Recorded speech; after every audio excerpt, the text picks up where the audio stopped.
Good morning, and thank you or good evening, depending upon where you're coming from.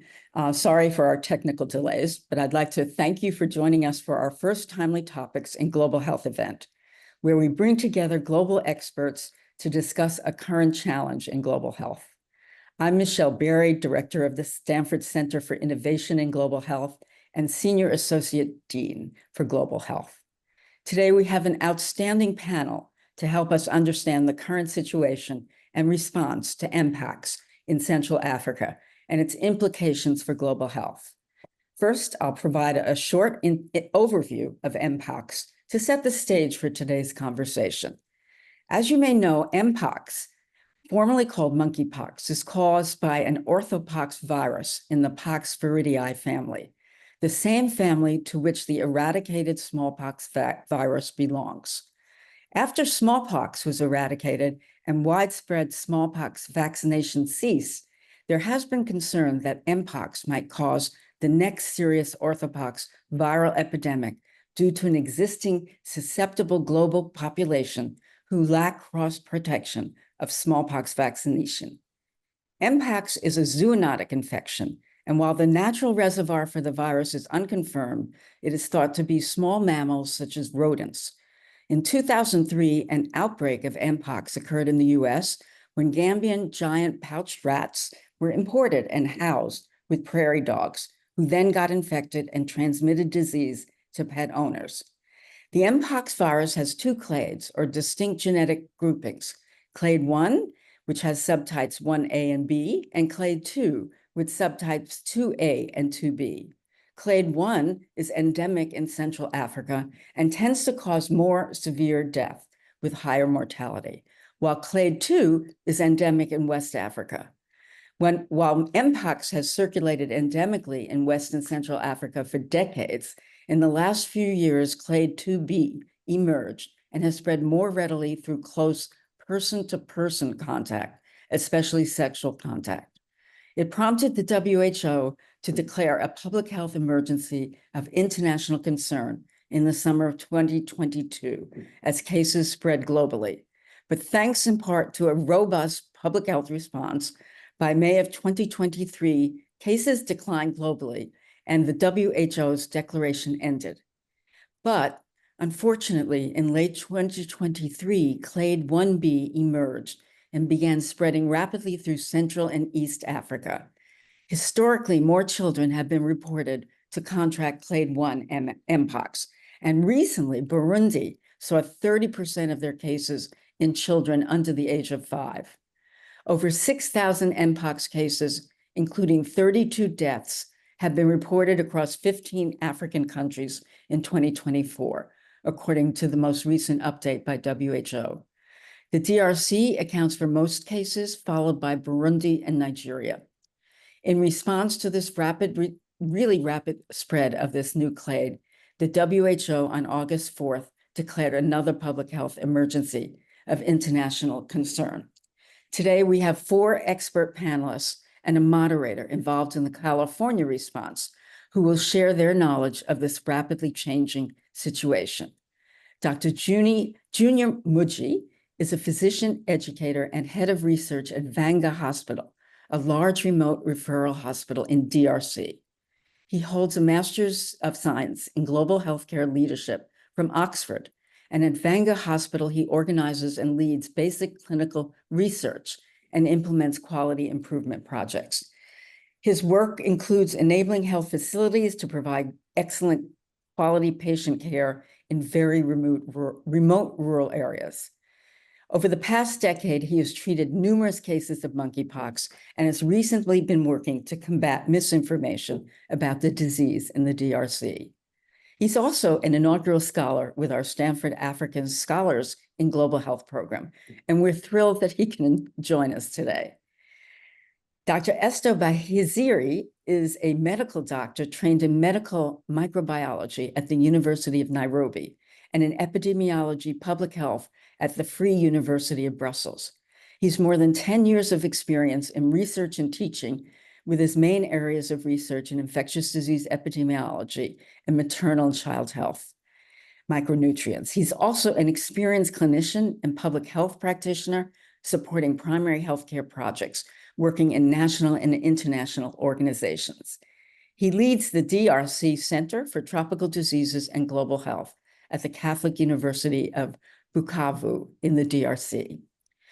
Our third panelist is Dr. Christina Hudson. She serves as the Senior Science Advisor to the CDC Clade 1 Mpox response. She joined the CDC's pox virus program during the first US outbreak in 2003.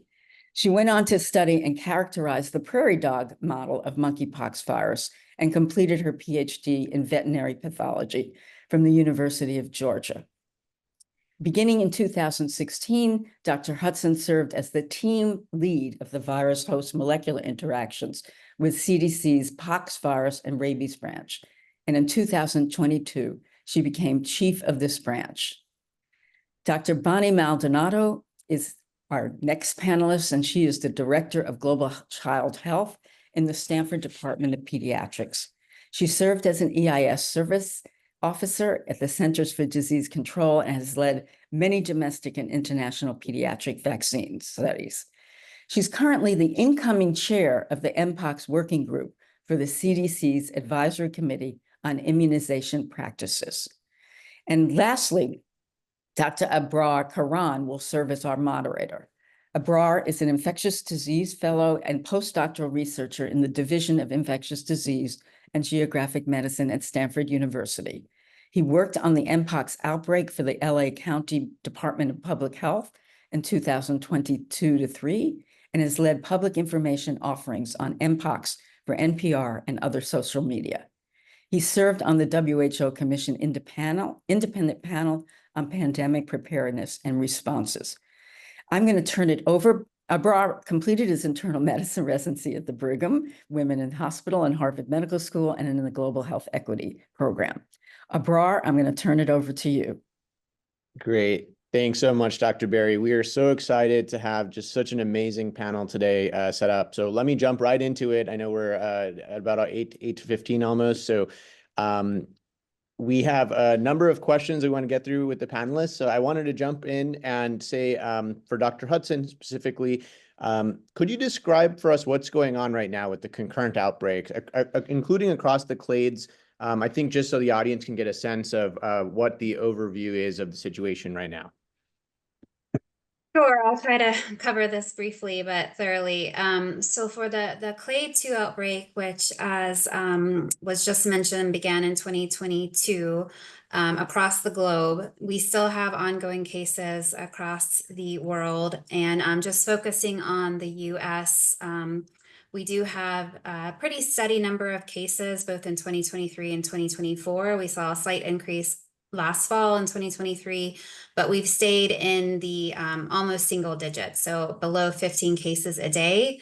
Right now, we're at around 200 to 250 cases a month in the US for Clade 2. So still something that we're tracking and making sure that our clinicians and the public and those at risk are aware of.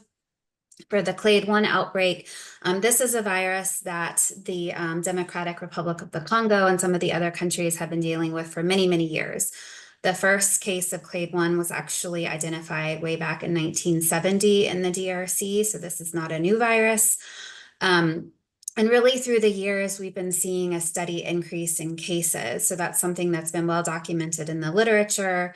And likely there are multiple factors I think we'll talk about later in the presentation on why we think that's the case. In 2023, there was a stark increase in suspect cases compared to previous years, and that's continued in 2024. And I'll just briefly talk about 1A and 1B because 1B has been in the media quite a bit. So it's really almost a different outbreak setting depending on where you're looking in the DRC. So 1A is really in the central part of DRC and the western part. And that's historically what we've, been tracking for Clade 1 in the DRC. And when we think about the higher number of children's, which is historically what we've always seen, it's due to 1A. 1B is a newer recognized subclade. There was a paper out in 2015 that had some sequences from the Kivus, which is the eastern part of DRC, where we were seeing evolution of this 1B subclade. So this is not, although newly recognized, it's actually been evolving for many years into this 1B subclade.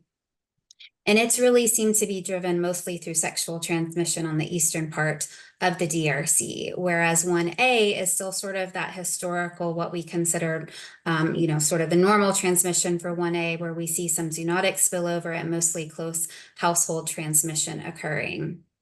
For 1B, again, sexual transmission mostly in adults and sex trade workers, that's been driving this.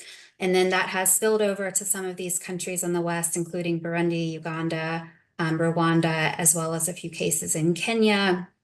And then this is a virus, as I mentioned, that's spread through close physical contact.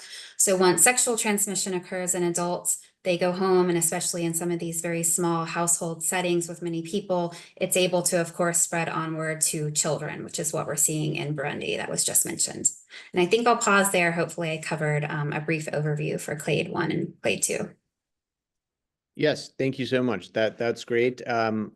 For Dr. Bahizire, Dr. Muji, anything that you would want to add on sort of general overview or specifically on some of the clades that have been endemic in DRC now for a while? I know Dr. Muji's treated cases, for many years there. So I want to open it up to both of you if you had any comments to add there.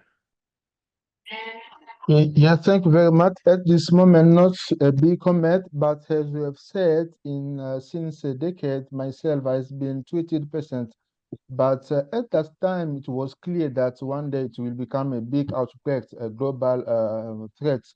But I think we didn't make much attention to say that this will become a problem, and what can we do at that moment to stop the spread of these infectious diseases? Thank you. Dr. Bahizire, any comments? Maybe one small comment on the involvement of the sexual transmission. We are now seeing a kind of difference regarding the proportion of children that are being affected. If we compare with Kamituga, the district where the disease started, it was mainly, I say, adult more than 15 years. But now in the new district, which is more agriculture focused, we have more kids. The proportion of cases are below 15 years. So more than half of cases are below 15 years. So yeah, we don't expect small kids to be involved in kind of close contact,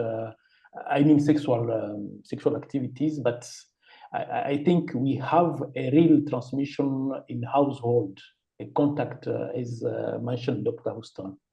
Over. Thank you. I wanted to dive in a little bit more on this. You mentioned Kamituga. Can you give the audience a little bit of background and set the scene here? So from my understanding, is it a mining town? And what do we think really started the outbreak here? Was it an initial animal spillover that then was amplified because of some of the sexual and other activity that you mentioned that we sometimes see in these type of settings, or was it something else? As far as we know, it's someone living in Kamituga who spent some time in Chopo, which is another province in DRC, where we have transmission of Mpox. So for those who don't know, this is the first report of Mpox in South Kivu province. So the index case is known to have spent some time in an endemic area and then coming back in Kamituga. Yeah, that's the start of the outbreak in that area.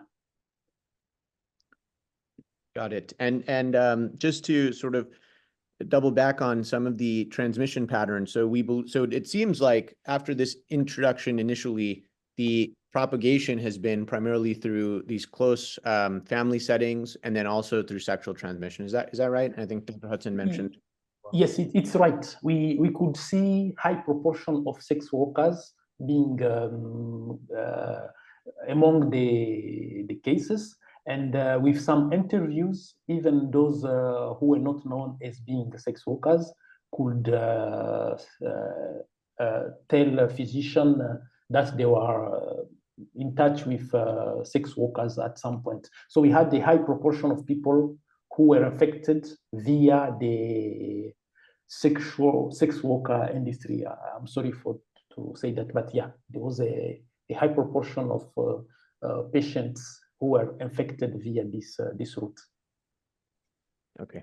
So just to draw an analogy to what we saw in the outbreak that had spread globally, where it was also primarily propagated through sexual transmission and sexual networks, and this is open to all the panelists, but is there concern here with clade 1B that there may be a similar risk of transmission that could really amplify more broadly? I mean, we're now seeing it outside of DRC and other East African contexts as well. Dr. Hudson? Yeah, sorry. So I think that, you know, CDC first drew attention to the increase in cases just because, as we saw in 2022, when you're seeing an increase in Mpox in one area of the world, it can definitely then move to other parts of the world. And unfortunately, you know, the DRC is an area, as I just mentioned, where we've known this virus is spreading for many, many years. And because there's not routine vaccination that's been available, it's continued to increase. So I do think it's a time where we need to make sure that we're supporting the country so that they can deal with this outbreak and limit it for onward spread. That being said, you know, it is a bit of a different disease outbreak setting. So 2022 was driven by primarily MSM networks. That's not the case here in DRC. So it's mostly actually through heterosexual spread. There is some MSM clusters that have been identified, but it's not the predominant route. And so that's a little bit different, still a risk, certainly, but just to point out, it is a different demographic and different networks. And the other thing I'll just point out is, you know, there's been this, I think, this attempt to compare what's happening in households there with the US. And I think that that's probably not a comparison that really should be made. The houses in the DRC in particular and the rural parts are much different than, for the most part, what we're dealing with in the US with very small households, many people living together. Very difficult to isolate from somebody who's sick in that situation. Quite often they don't have, you know, basic healthcare items such as hand soap and running water and things like that. So historically, we've always seen kids in the DRC predominantly affected because they are being cared for individuals very closely in a household. So it makes sense that that virus is being passed between household members. So, you know, of course, we want to be prepared, and the CDC has been working to make sure the US is prepared. But I do think the situation in the DRC and Burundi is quite different than households in the United States when thinking about what could happen in the future. Thanks. Thank Yeah, you. can I make a comment about that as well? So obviously we track the, as you mentioned, I've been on the ACIP working group since for at least a couple of years now. And one of the things we saw with the 2022 outbreak is we really did try to do surveillance on, for example, pediatric and household transmission, and really have seen less than 100 cases in children, no cases in neonates, and very small numbers of cases in young infants. And the majority, and none of the cases in children. So again, about 25 cases, a little less than 25 cases or so in kids under 12 to 15, and then another 50 or so cases in kids 15 and older. And the cases in the adolescents all had, I think all or the majority had some anogenital lesions, so suggesting sexual contact, whereas all of the children, smaller children, had no cases of anogenital lesions, suggesting more direct household contact. And so it's a very different, as you heard, very different mode of transmission in the US. I don't think the cycle of transmission is the same. Now, whether that means the viruses themselves are different, because this is clade 2 versus clade 1 disease, is not clear, but certainly the household demographics and socioeconomic status also may play a role. Thanks, Dr. Maldonado. And I think to Dr. Maldonado's point here also, you know, they are different clades. And then if we sort of zoom in even on clade 1 itself, so 1A versus 1B, I wanted to ask, do we know if there have been any genomic changes that are of relevance in terms of transmissibility that could be contributing to the spread that we're seeing of 1B versus 1A? And I'll leave that open. I Yeah. think Dr. Hudson may have more data. I have not been able to get access to that data, but go Yeah, ahead. Dr. Hudson. So again, I can start and happy to have other panelists join. So first of all, this virus is a DNA virus. So I always like to set the stage there. It's not an RNA virus like SARS-CoV-2. It does not mutate to the same level at all. However, 1B has had some mutations. As I mentioned, this is a virus. We have sequence data from over 10 years ago suggesting it was already evolving prior to this outbreak. During the outbreak, we've seen some additional changes occur. And so primarily that's been these APOBEC3 mutations, which we also saw during the clade 2 outbreak. This is one that's quite often misinterpreted. So it's not that the virus is mutating to become more transmissible. It's that as sustained human-to-human transmission occurs, you see accumulation of the APOBEC3 mutation. So it's sort of a marker that tells us this virus is being maintained through human-to-human spread. And we saw that in 2022 through sexual transmission of MSM networks, and now through sexual transmission primarily of sexual trade workers. And then the other unique mutation in 1B is a large genomic deletion. And that genetic deletion is interesting because it actually deletes a gene that's not present in clade 2, but is present in clade 1A. So it's a gene that we've always suggested maybe has part of or contributes to part of the difference we see in 1A and clade 2 pathogenesis. And there's animal model data to suggest that when you delete that gene, you have lower virulence, lower mortality in animal models. And we do see a significantly lower case fatality rate with 1B. So both in DRC and Burundi, it stayed below 1%, whereas clade 1A mortality has stayed for the whole country around 3%. And then that's lower when you provide some clinical care, as was done with the PALM study. So really the genetic deletions for 1B and those APOBEC3 mutations make it more like clade 2 in some ways, but probably multiple factors are contributing to the differences we see in mortality and morbidity with 1B and 1A. Nothing to indicate there's a change in transmissibility between clade 1 and clade 1B and clade 1A. Thanks, Dr. Hudson. Any other comments on that question? Dr. Muji, Dr. Bahaziri? And if not, I will. Not really a comment, but what I have seen here in Vanga, mostly it was a contact among family members. So most of the time we received the whole family coming with the same diseases. So I think the main route of transmission in our context here is still human-to-human contact.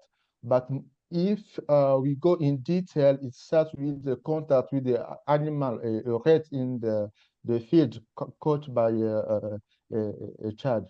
So I think in the context of Vanga or the west of Congo, it usually starts with animal contact, then the spread is human-to-human contact, what I see. Thank you so much, Dr. Muji. Dr. Bahazir, any thoughts? No comment.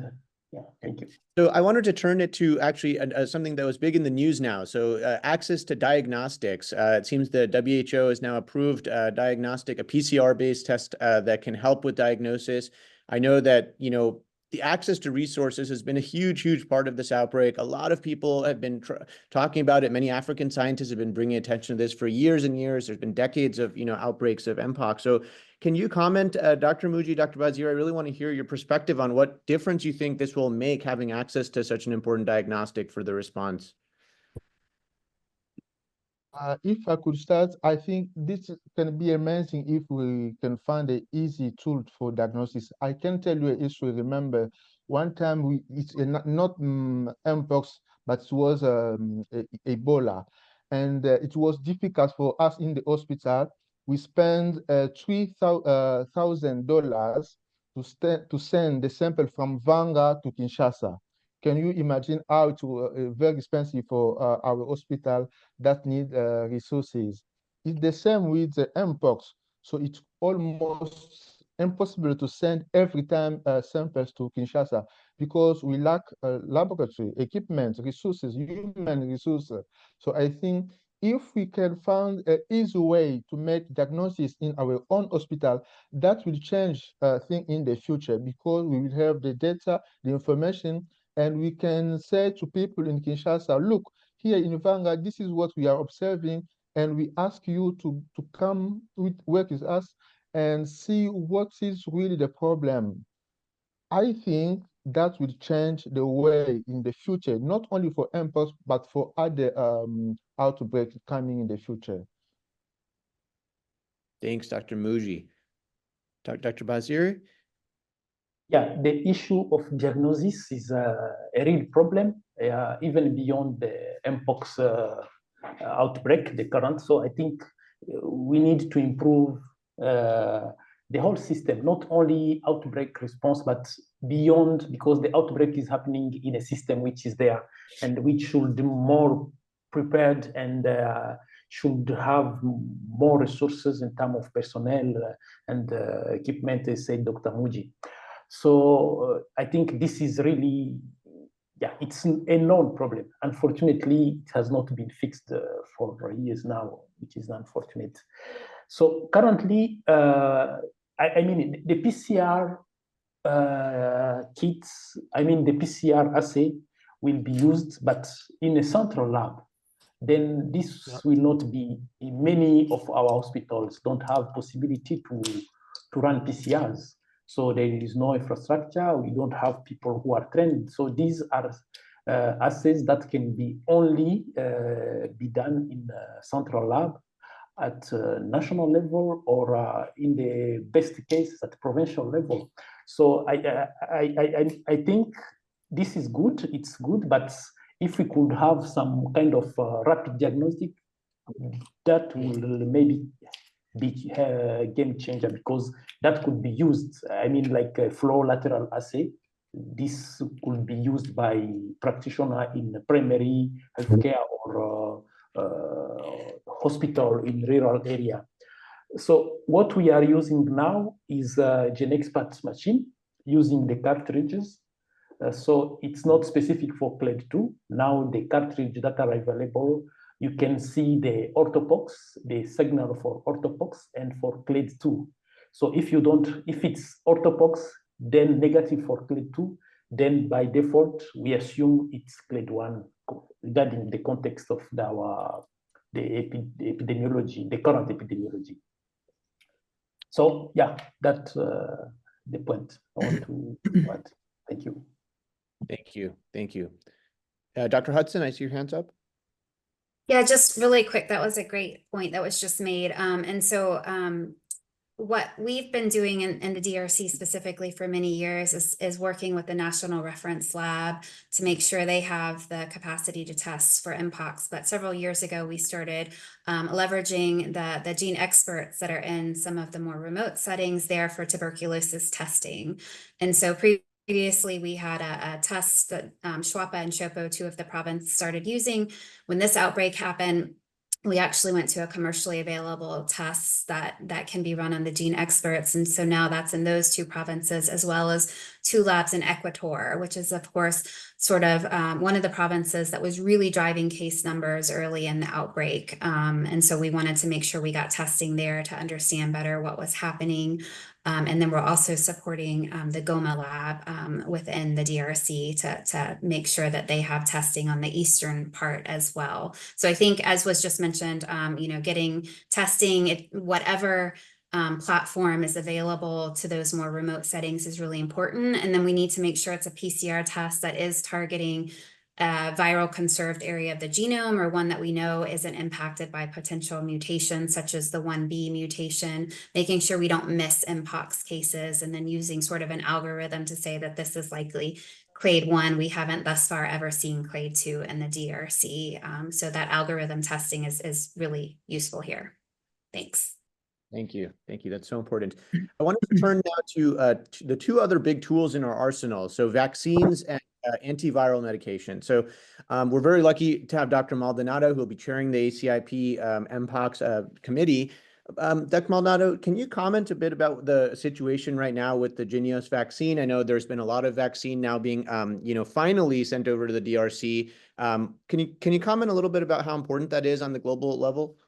Yeah, well, first of all, I want to say that it really speaks to the issue of being prepared for potential emerging diseases, because actually the vaccine that is currently used was called the Jynneos vaccine, was actually approved by the CDC, the FDA and the CDC in 2019 for use as a replacement for ACAM 2000, which is a smallpox vaccine. And it was fortuitous that we had I was a liaison to ACIP at that point, not a voting member.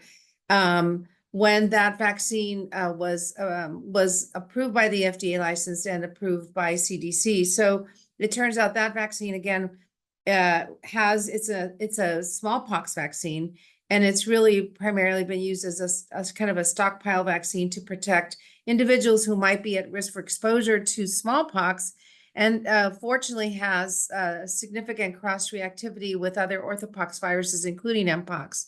So Jynneos is replication deficient vaccinia virus, which is it was approved for being administered subcutaneously via 2 vaccine doses, 28 days apart. It's licensed for, as I said, for both smallpox and Mpox. And recommended, fortunately, for persons with HIV and other immunocompromising conditions. During the 2022 outbreak, there were really no great data around the immunogenicity, efficacy, or effectiveness of this vaccine for Mpox. Not great robust studies, but had been studied and really was used early on in the clade 2 outbreak for the indication for Mpox, and actually, as I said, was licensed for in 2019, but then was allowed to be licensed for Mpox as well. And in studies looking at vaccine effectiveness against Mpox, now this is type 2, remember, these are the studies that are available. I'll tell you a little bit about data on type 1, but clade 1, sorry. Vaccine effectiveness for 1 dose of vaccine ranged from 36 to 75%, and for 2 doses between 66 and 89%. So fairly good protection from 2 doses. And of course, it's a 2-dose vaccine, but people were concerned initially with the 2022 Mpox clade 2 outbreak that there wasn't sufficient vaccine. So this is given subcutaneously at a 0.5 ml dose. Because of shortage of the vaccine during the 22 outbreak, there were also studies done looking at intradermal dosing of 0.1 ml, which actually expanded the ability to use more doses, and that actually turned out to be quite immunogenic and effective as well. So for this current clade 1, there are some data from I think it's 2015 or 2017, looking at about 1,600 healthcare workers in the DR Congo, looking at effectiveness, and the vaccine looked to be quite effective in preventing clade 1 infections. But again, those data have not been used to support FDA or CDC approval, although the vaccine, as you know, is approved by WHO. So as you heard, there have been, several million doses that have been promised by Gavi and Bavarian Nordic, who's a maker of Jynneos, and other companies. The Japanese also have a vaccine, LC16, that also it has been promised to DR Congo, and I think those shipments are coming in soon. And as you indicated, this last Saturday, the first several thousand doses came in to DR Congo, and actually are being administered in Goma, which, as you heard, is in the central eastern part of the country. It's quite a large country. Kinshasa, the capital, is in the west, and the Goma area is near the Burundi, the Rwandan, and the Ugandan border, more or less. So very close to other country borders. And that's where the vaccine is currently being utilized. But the hope, and maybe Dr. Hudson has more data, or our other colleagues have more data around utilization, but it's estimated that there will need to be at least 10 million doses administered in DR Congo in order to at least start to address herd immunity and potential reduction of transmission within DR Congo, not to mention what's happening in the other countries around the Central African Republic, for example, and Kenya, where there are cases now being reported. And we can talk about tecovirimat or TPOXX as well. Yeah, I want to open any other comments, and then I do want to move the conversation to our antiviral options and TPOXX specifically. But Dr. Hudson, Dr. Muji, any other comments? Yeah, I think we have started vaccinating last Saturday. That is a good news, but as you know, it's really expensive. And we hope that we will get that amount of vaccine. We need 10 million of doses. If not, it will be quite difficult. As you know, the country is now facing so many other challenges. And it's what we are waiting for the international community to support the DRC. And I think we will discuss about, we have also to fight the mistrust and fake news around the vaccine. That is really, really a big issue. And yeah, everybody must be involved, even though we have vaccine. But if people refuse to get it, what will be the result? That's the big question to my mind.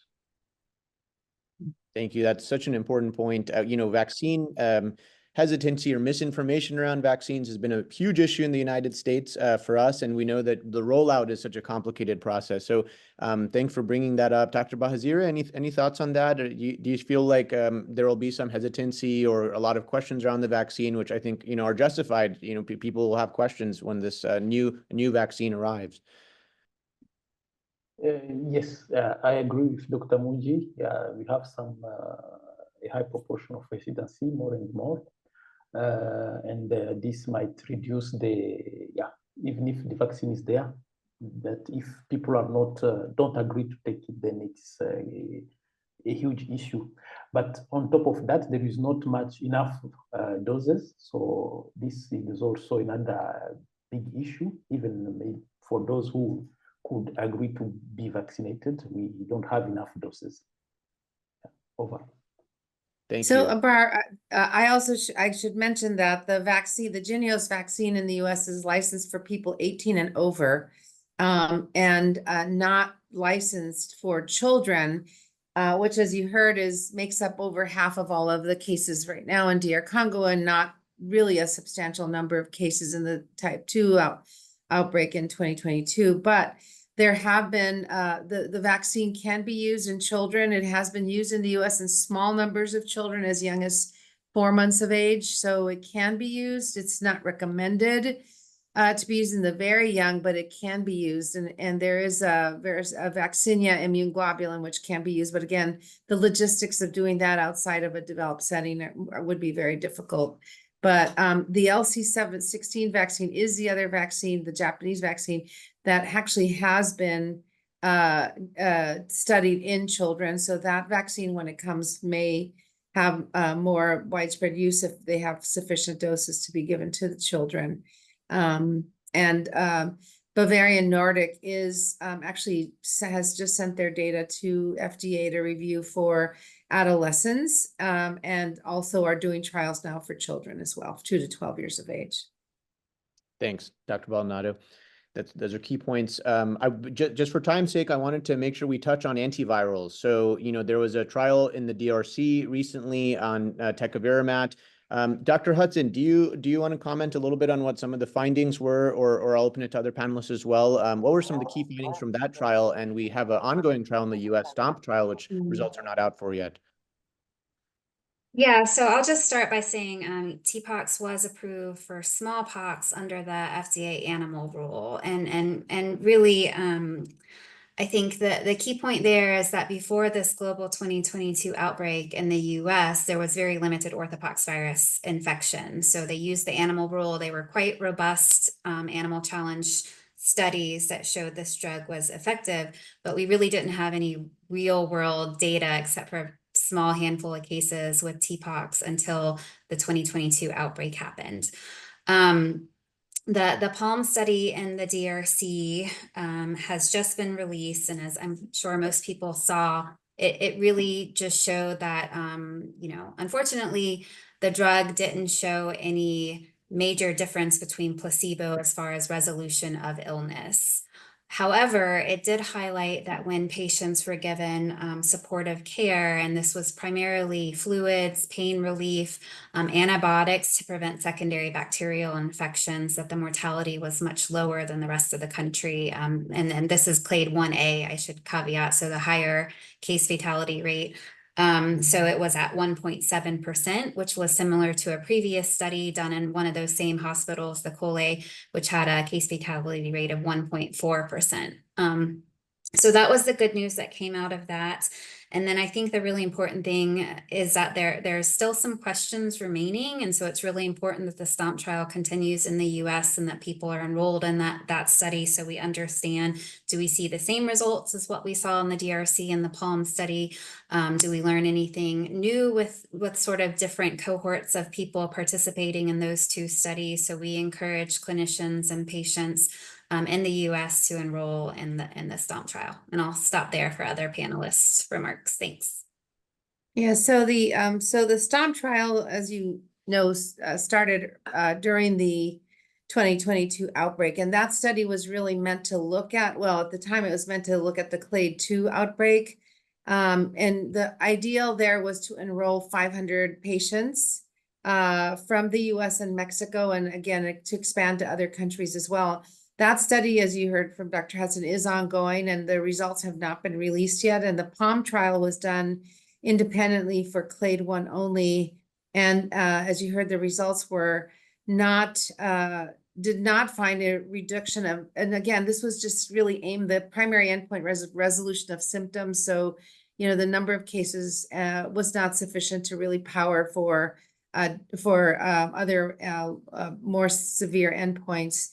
And so it is unfortunate, but on the other hand, as you heard, it resulted in the study itself, probably because of the enhanced attention, really resulted in less than half of the death rate.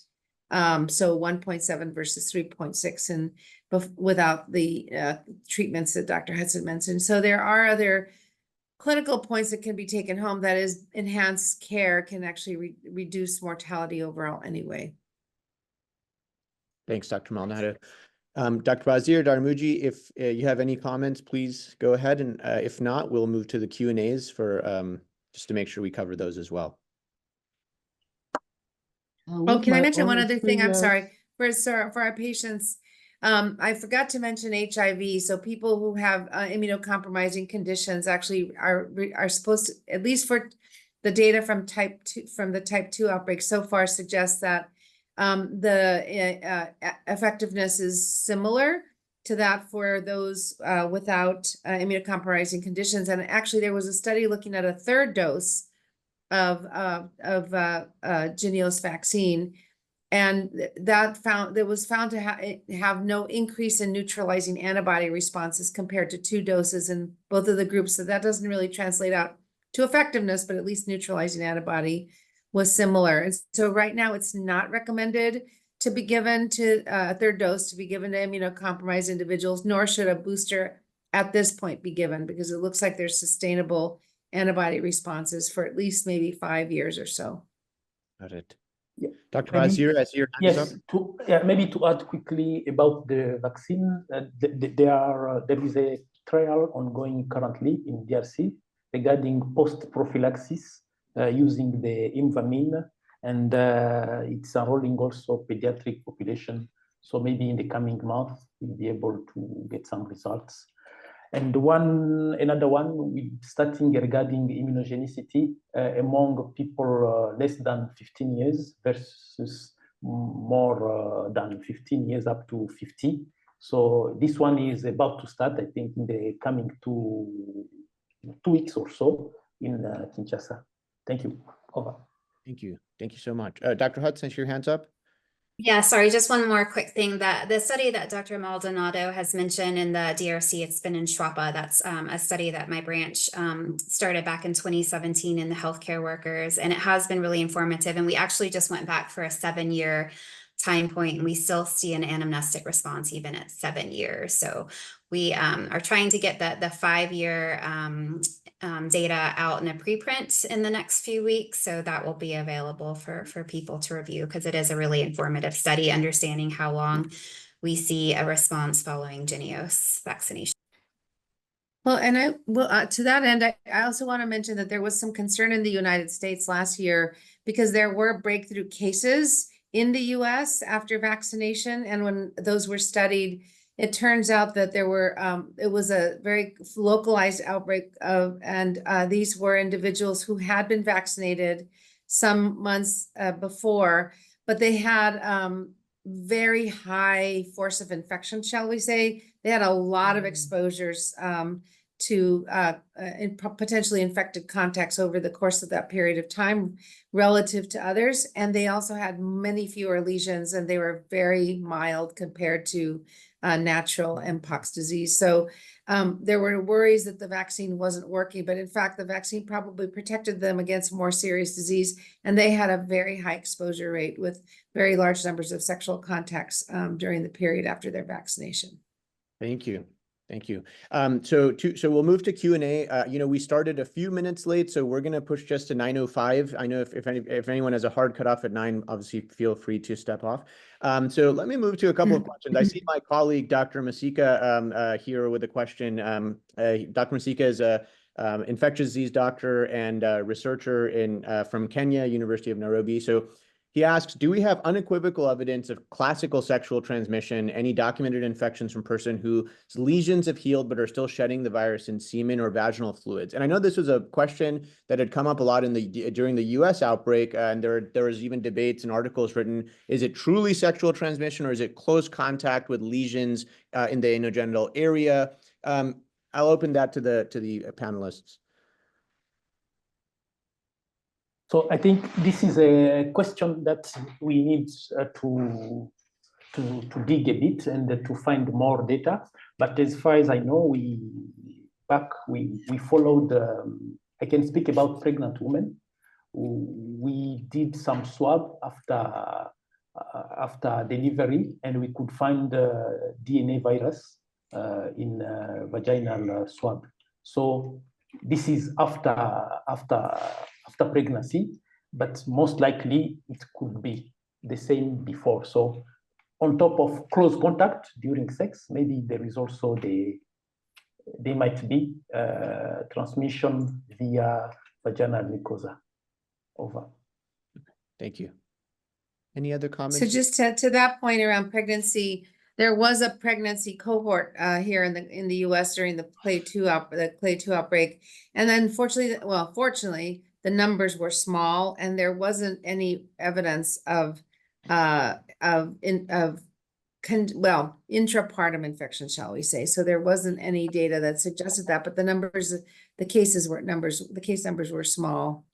And I think, and I don't know what Dr. Hudson will say, I didn't go back to look at the data, but there was a lot of speculation about individuals who were still shedding shed asymptomatically, but had no lesions, or shed asymptomatically before they had lesions, and whether or not they were at risk for transmission. But I don't recall that was a major source of transmission. Yeah, I'll just add that I think that this is overall an area we need additional research. To my knowledge, there has been supportive evidence that perhaps there is virus shed through semen or other methods, but really the lesions, we think no matter where they are, internal or external, we know that they have so much virus in them, and that seems to be the main way that transmission occurs. But again, following somebody even before they get infected to after is a really challenging study to take on. And so I know there were some studies that were started in Spain. I don't know if those have been published, so I need to look into that. As far as asymptomatic infection, agree that we haven't seen anything that really suggests that's a major contributor. It does seem like people might have some virus being shed potentially slightly before they have symptoms or before they recognize symptoms, so a day or two before, but not truly asymptomatic infections occurring. Thank you. I see another question here. So this is in regards to, I think, the overall response. So in terms of Mpox management in lower income countries that have decentralized health systems, can there be a comment about sort of national vaccination campaign efforts, scaling up diagnostics, and then use of community health workers for vaccination testing and education? And I think maybe we can focus this question in on what's happening in the DRC. As there was actually a couple of other questions here also specifically asking on the DRC context. Maybe Dr. Bazir or Dr. Muji, can you comment on this? I think all of these are useful, vaccination, education, but before going in that direction, I think we need to have good information how it will affect. I know that DRC have been going through some outbreak with Ebola, COVID, and we have some experience in managing outbreak, but most of it is not the same. So for Mpox, I think we should think a little bit what will be the good strategy of vaccination. So I'm not sure that saying that using community health worker is the easiest ways, or using the health center. So I think we must learn, study what will be the good strategy. But education is the key for any outbreak. Thank you. Any other thoughts on this question? No. I'll just briefly mention that, that the infection prevention control and sort of care of Mpox patients is the same regardless of clade. So if we can do the basic IPC for those patients and then treat them as needed based on their clinical presentation, no matter where they are, and provide the basic, food. I mean, quite often within these remote settings, food insecurity is a major issue. So I think that sort of basic supportive care, it's a real challenge, but it definitely would go a long way to improving the survivability of this virus. So Got yeah, it's good for Dr. Houston to stress the importance of IPC, because I think this is one of the gaps that we need to improve that in our health facilities, because you have maybe one kid who is sick, the mother is taking care of the kid, then the kid is just okay, and 2 weeks later it's the mother who comes and maybe another kid. So yeah, the IPC, and I'll come back to the system, to the organization of the health system, how the hospital is set up to deal with patients with this kind of disease that are contagious. So again, we need to go beyond Mpox and to prepare hospitals to deal with all kinds of disease, including the standard IPC and the specific one according to which disease we are dealing with. So yeah, just want to add that. So the other issue I wanted to bring up briefly is that, as you probably know, for the during the 2022 outbreak, CDC did publish a whole list of guidelines for IPC issues, not only for adults, but for children, and how to really protect kids, given that this is a highly pediatric-driven outbreak right now, and how to really manage children at home with some very, but again, this is US-based recommendations. So a couple of weeks ago, we worked with the International Pediatric Association to try to get a fact sheet out to our international pediatricians all around the world, with a focus on African colleagues, to make sure that, to make sure that they had a simple list of ways to prevent transmission among their patients. But again, as you heard from our colleague, the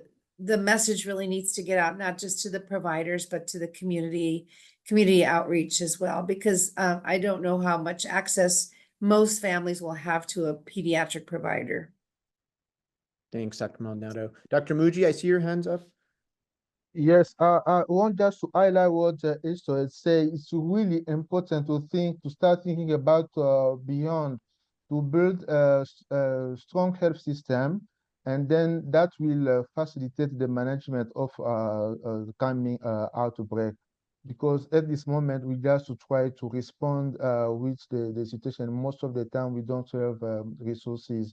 So we need to think about IPC in our hospital, how to isolate our patients. In our culture, it's really important to talk about our culture, because here in the hospital, if I ask people to stay in a room, they will never stay there. They will leave and go back to the village. So what solution for our culture? And we have discussed about the lab, how to have quickly the good diagnosis. So we have to think about a good system, health system, and help the country like DRC to improve its health system. And that will really facilitate the future of all kinds of the outbreak, because now, even today, you go in the hospital that have been managing Ebola, you will see that the practice of IPC is not the same as it was during the Ebola outbreak. Thanks, Dr. Muji. Yeah, that's a critical point. So there's another question here, and I think this turns back to the epidemiology and transmission in children. So there is a question asking if there's ongoing work to understand how household transmission exactly is happening amongst children. Do you feel like there's a lot of unanswered questions here still, or is it thought that, you know, it's primarily some of the factors that we had discussed? Let me open that to the panel. So we have a health or a household transmission study that was done in Shuapa province several years ago that will be published soon. The number of houses, we only use houses that had confirmed cases of Mpox. And so I believe it was around 43 houses. That just really does show that, one, this virus takes close contact. It doesn't spread dramatically past 1 or 2 cycles if it's not due to sexual transmission in certain networks that we saw in 2022 and again on the eastern side of DRC. But in households, it's pretty limited to 1 or 2 cycles, but it does spread within the households when you have an Mpox case. So I do think that study is helpful. We have, and I think that we'll hear more from our colleagues here. We have sort of anecdotal reports from our EPI staff, our health surveillance workers who talk about the household transmission that occurs. But certainly additional studies, I think, can add to the data that's available thus far. So that's something that needs to occur. Thanks, Dr. Hudson. Dr. Bahazir? Yes, I agree. We need more data. We need to get more data. So our center is involved in the SMART trial. That is what we're working to see the effectiveness of the Imvamine post-exposure. But beyond that, we'll start also to do some AP work in the communities in three health zones. Including work on pregnancy and Mpox. So maybe we'll be able to add some information in the coming month or years. Over. Thank you. So one more question I'll take here is on the trialing of rapid tests. So I know, Dr. Bahazira, you had mentioned this, having a decentralized test that does not require the same lab capacity as PCR, that is both sensitive and specific, could be very important in breaking transmission chains. How close are we to having a lateral flow assay for Mpox, and what challenges have there been in trying to develop this? Because I know there have been other labs trying to do this for the last couple of years, and I haven't seen one that's been licensed and used. I'll leave that to you, the panel.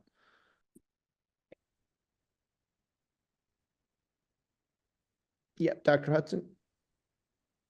So I can start.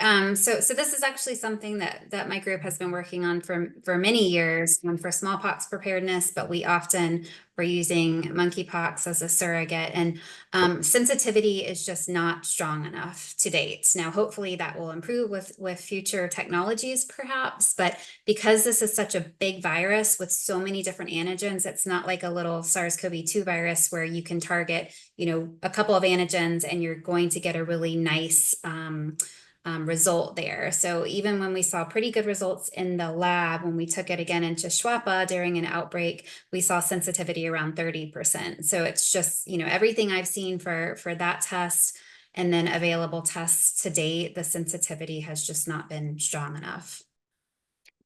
I think I'm going to end this webinar because we're a little bit over. I really want to thank Abrar for moderating and facilitating, but it's really important to have our colleagues on the ground as well as our experts in the US really collaborating and speaking. So I really want to thank all of our panelists, and hopefully we'll watch the end of Mpox happen in the next 6 months to a year. All right. Take care, everybody.